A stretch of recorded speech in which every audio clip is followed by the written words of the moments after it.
Hello everyone. Welcome to the course on the principles of income tax, which is going to be a part of your BCom degree course.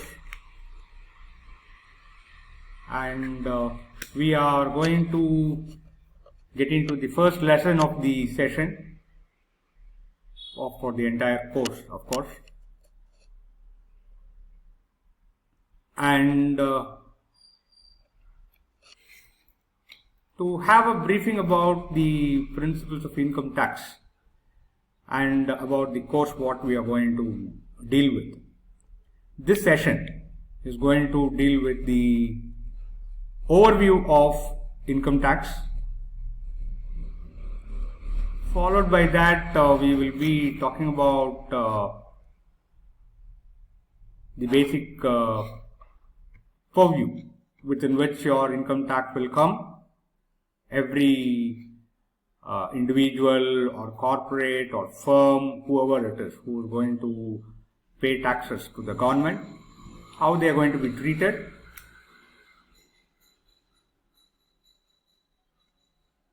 We are also going to talk about the basic definitions as per the Income Tax Act. And before getting into the actual part of computation of your income taxes and computation of taxes under different heads, the provisions given as per the law, provisions given as per the guidelines, notifications and so on, we are going to have a small introduction about what is tax, what are all the different types of taxes, and what basis and on what basis the income taxes are going to be charged out. Not only income taxes, but then all the taxes for that matter. The basic on the taxes, tax systems, how tax systems works, and types of taxes that is getting collected, so on. So we are into the course on the principles of income tax, and we are going to deal with the basics about the income taxes for this particular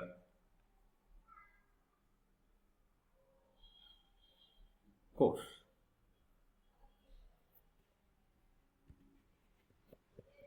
Yeah. At the end of this particular first lesson, you should be able to understand and should be able to comprehend the types of taxes, what is the meaning of tax basically, the types of taxes that are going to be levied, the concept of the assessment, the concept of the assessment years, the concept of the assessment. There are two types of periods that we will take into account in case of your income tax. One is called as your assessment year, the other one is called as the previous year. What about all those things, like what is an assessment year, what is a previous year, because we need to understand both these things very, very clearly. Unless and until we understand both these things clearly, we cannot compute the income taxes for anybody. So we need to understand what is an assessment year, what is the previous year, and we should be able to know what are all the components of the income tax law. Because taxes, basically there are two types of taxes. We will be talking about that much later, but basically there are two types of taxes. One is an direct tax, the other one is an indirect tax. Both are governed by specific law. Direct tax, particularly the income tax, is going to be governed by the income tax law. So we should know what are all the components that are going to be a part of the income tax law.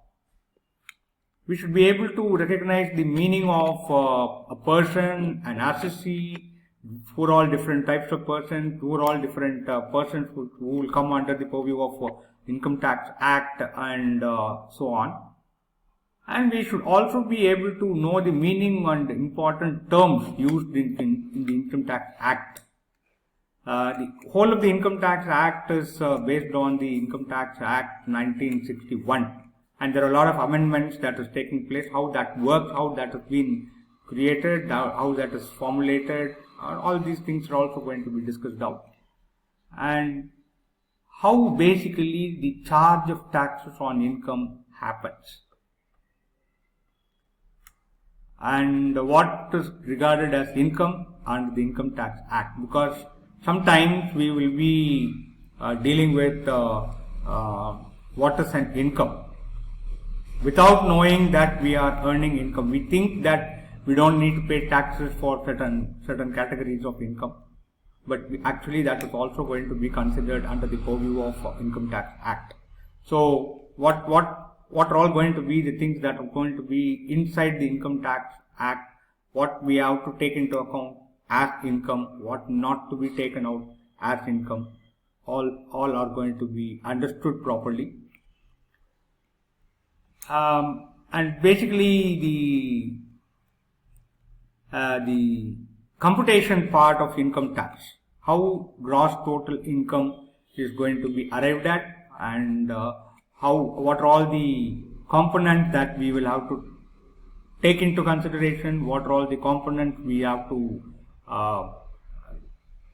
dwell upon to arrive at the gross total income, and then what are all the different tax rates that are applicable, and different components of total income, the purposes of determining the total income of an individual. All these basic concepts about income tax is going to be dealt out in this particular session. Okay, now this particular chart that is on your screen will give you the components that are going to be taken into account on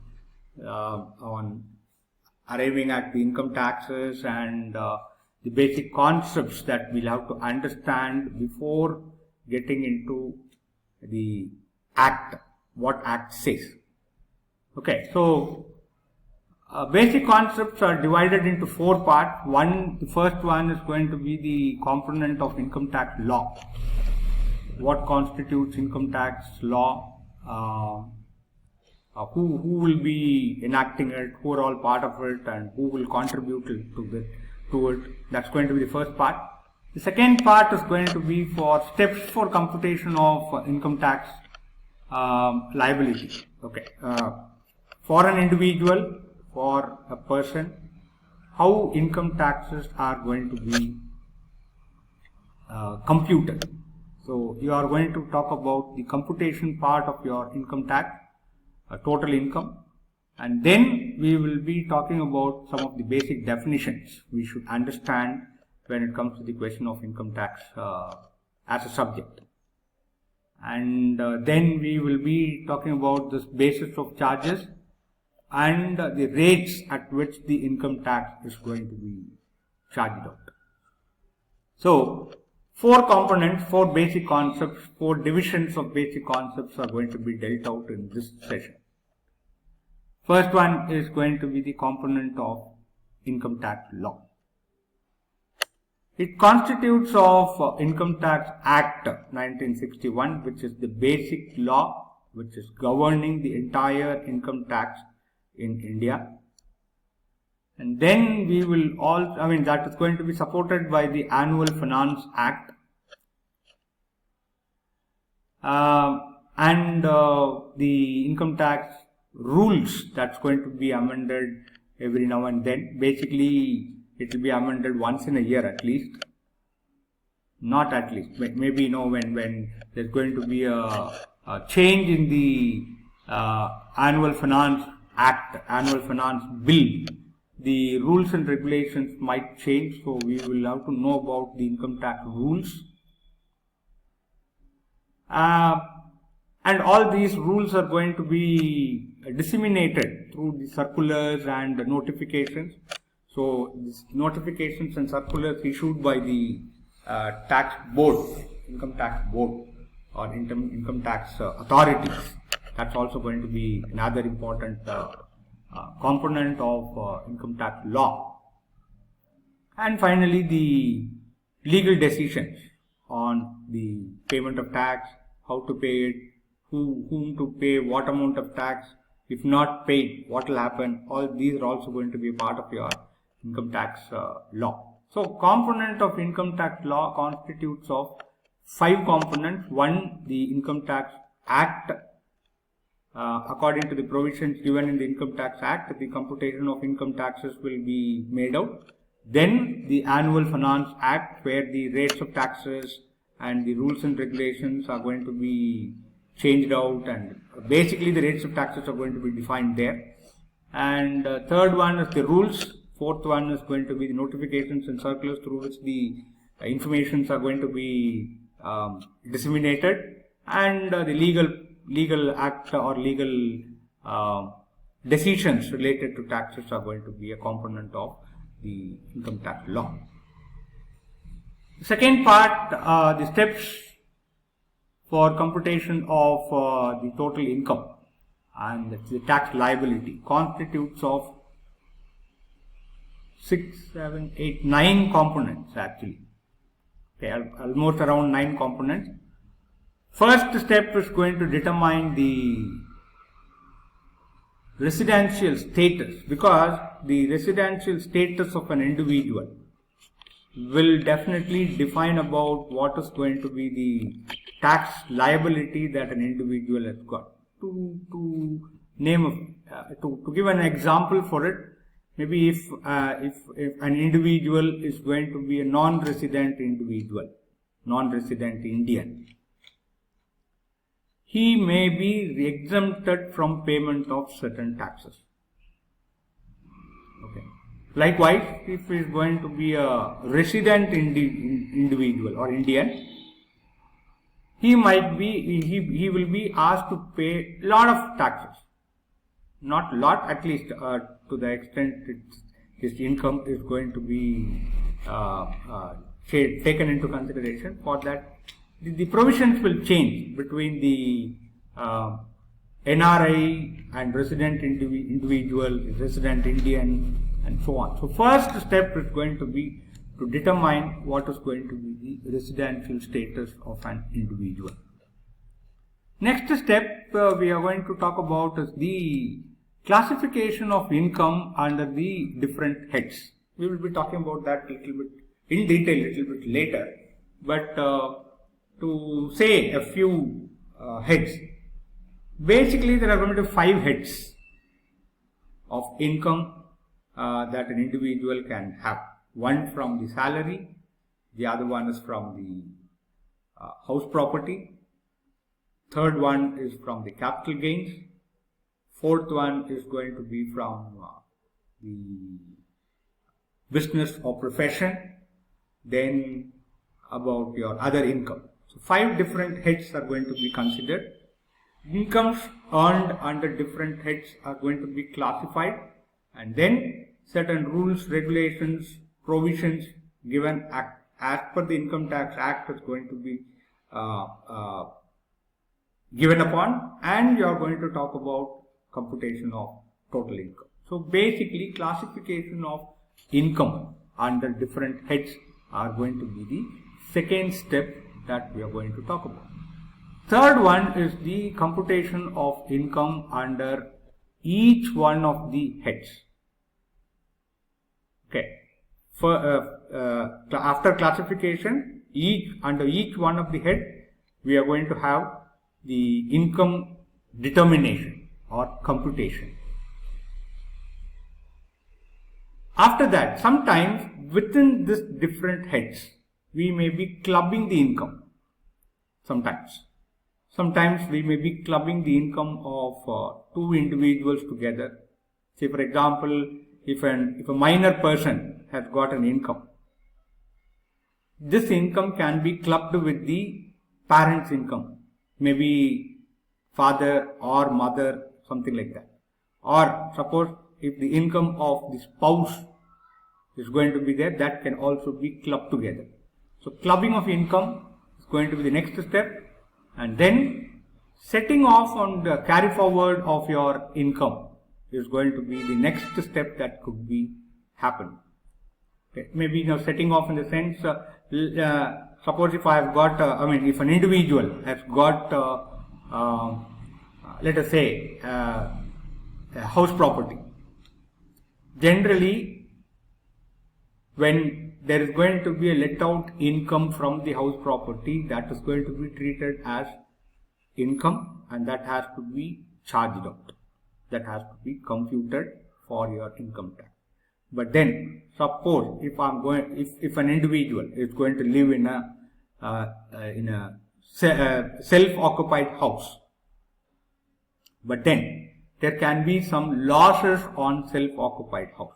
Say for example, if an individual is going to construct a house by taking a loan, the interest is going to pay, the capital redemption that is going to make, that is the repayment of loan that is going to make.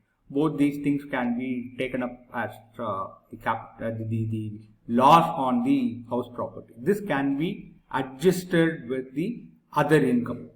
Okay. So, to benefit the individual, the government has done this kind of, the Income Tax Act has given certain provisions for setting off of the losses, setting off of the income. Okay. So, in that sense,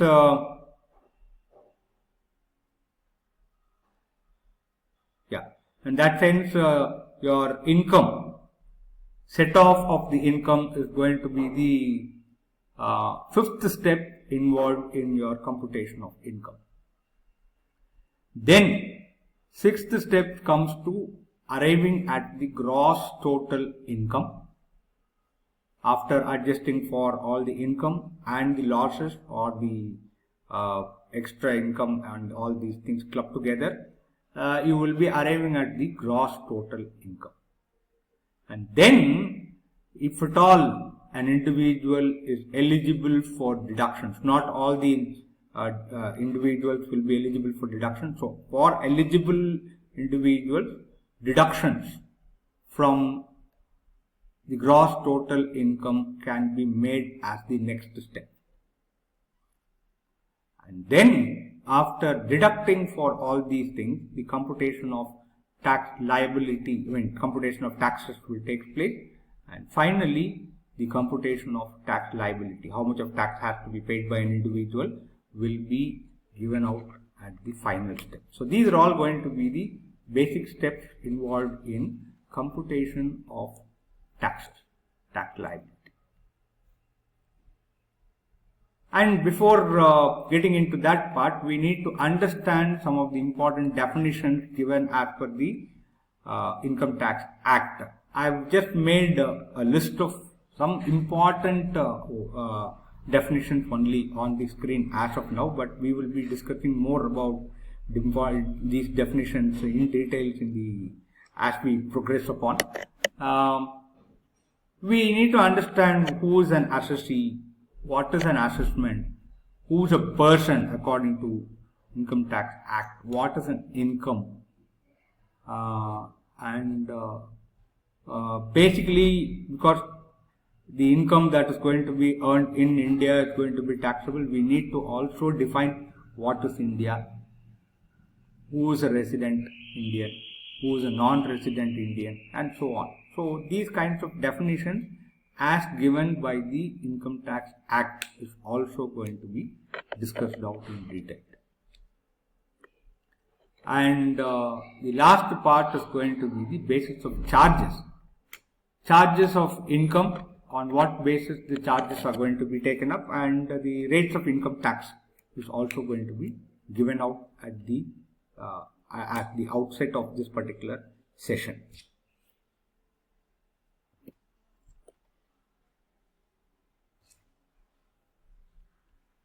Now let us get on to the meaning of tax.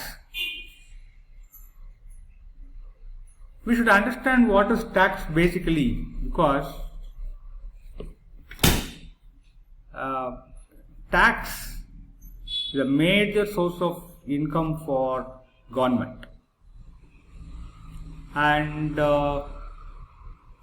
in a country like India, where a mixed economy system of economies working and democratic system of political system is in existence,